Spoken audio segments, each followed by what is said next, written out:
G'day folks, Conor here, back with another video. Now this is a bit of an off-the-cuff video, maybe a little bit of hate going on here, maybe a little bit of frustration, and not necessarily at Ricoh, but just at camera companies in general. But what's tipped me over the edge for this rant is the price of the Ricoh GR4. What a scam. What an absolute atrocity. Now, I don't mind people getting a bit obsessed with camera gear, a bit of a cult following, things like that. But this Ricoh GR4, it's really like a 2015 type of camera. Like, it's woeful, the specs in here.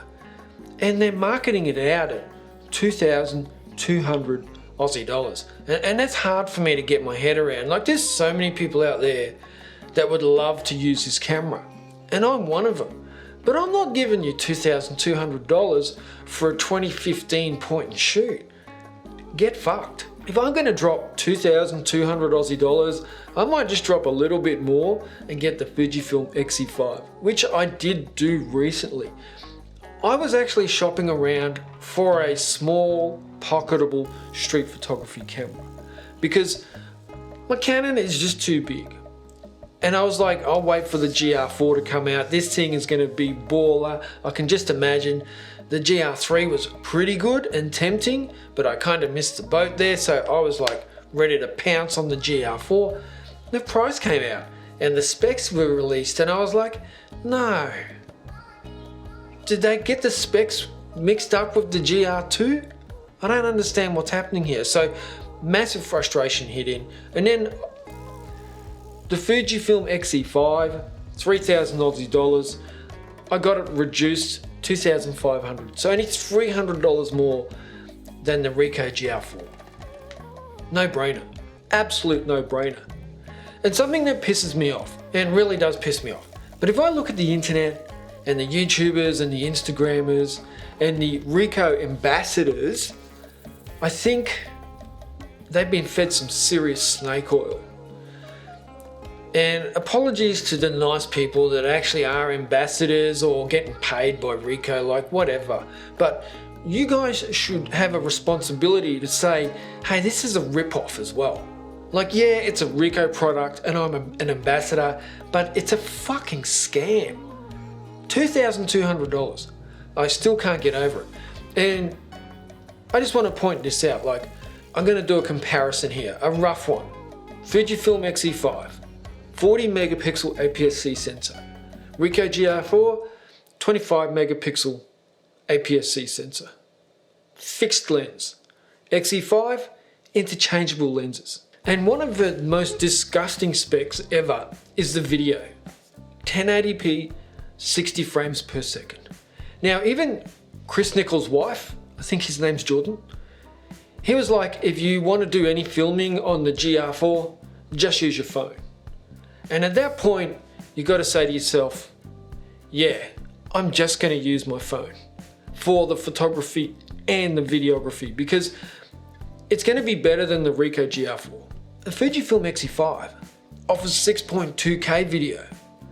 And it doesn't matter if it's not the best 6.2K video because it's also got 4K 60 and 1080p 240 frames per second. Like I said, for $300 more. It also has a mechanical shutter and electronic shutter. It can shoot up to 8 frames per second in the mechanical shutter. I think we're looking at 4 frames per second on the Ricoh GR4. 4 frames per second. Now you might not need more than that doing street photography, but if you're looking at this thing on value, it is not value. Which makes me think too, like, is there a point where an ambassador says, no, I'm out. I'm out, I can't promote this, it's a scam, I can't sell it, my followers will hate on me for it, and it's a disservice to the photography world to even suggest that it's worth buying. And they're like, I'll say whatever you want, just let me borrow the Ricoh GR4 for a week, please. And that to me is, like I said, it's a disservice to the photography world. Now we have no viewfinder in the Ricoh GR4. Also, your screen doesn't articulate. It's stuck to the back like a 2006 camera. It doesn't articulate up, down, sideways, nothing. It's just stuck there.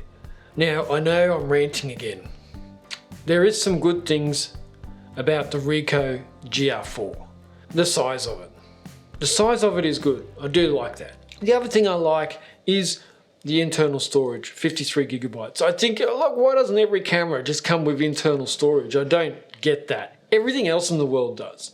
I mean, even my smartwatch comes with internal storage. So there's no reason that cameras don't. And good on Ricoh for putting internal storage in there. But it's kind of like that's where the good things stop. They're going to release another one with a 40mm lens and then try and convince you to buy that as well. And you can get a lot more for a lot less. The Canon R50. Not even the Canon R50V. The Canon R50 from 3 years ago. Way better, half the price. So I would challenge someone at this point to let me know in the comments why you think the Ricoh GR4 is worth getting. Like, what is the selling point here? Because I can't see it. And I do photography every single day. Whether it's in my house here or out doing street photography. Every single day I'm using a camera. And I can justify just about any purchase in the world when it comes to photography because I'm obsessed with this shit. But I cannot justify the Ricoh GR4. Now in electronic mode you can get 20 frames per second out of something like the Fuji X-E5. So you've got that flexibility there. Also the shutter speed on the Ricoh GR4 is only 1/4000th of a second. Now that's pretty low. You would like to see 1/8000th as a minimum, but on the X-E5 they've got that magic stuff in there where you can do up to 1/180,000 shutter. Now the Ricoh GR4 does have a buffer that apparently doesn't run out. You can just keep shooting up to 999 frames, but when you're only getting 4 frames per second, you wouldn't expect to run out of buffer. Whereas on the X-E5, you're getting 8 frames per second in the mechanical shutter in RAW.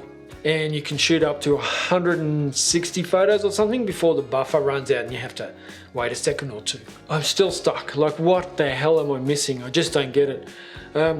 Let me know in the comments down below. Please, I'd love to hear your thoughts on why the Ricoh GR4 should be purchased. 2,200 Aussie dollars. 2,200. Just let that sink in. 2,200 for a camera that doesn't shoot video. Worth shooting. It just doesn't. Like Chris Nichols' wife said, at this point, you really just want to start using your phone. Look, there's a lot of cameras out there and there's a lot of choices. And I don't have any affiliation to any of them. But I do have an affiliation with common sense. I think I'm going to stop because I'm just bitching. I'm just bitching about this. I can't believe it. I can't believe people spend money on it. Honestly, I think you're stupid if you spend $2,200 on this camera. There is just no justification. I've got to stop. I've got to stop. That's it. Thanks for watching. Comments down below. Talk to you soon.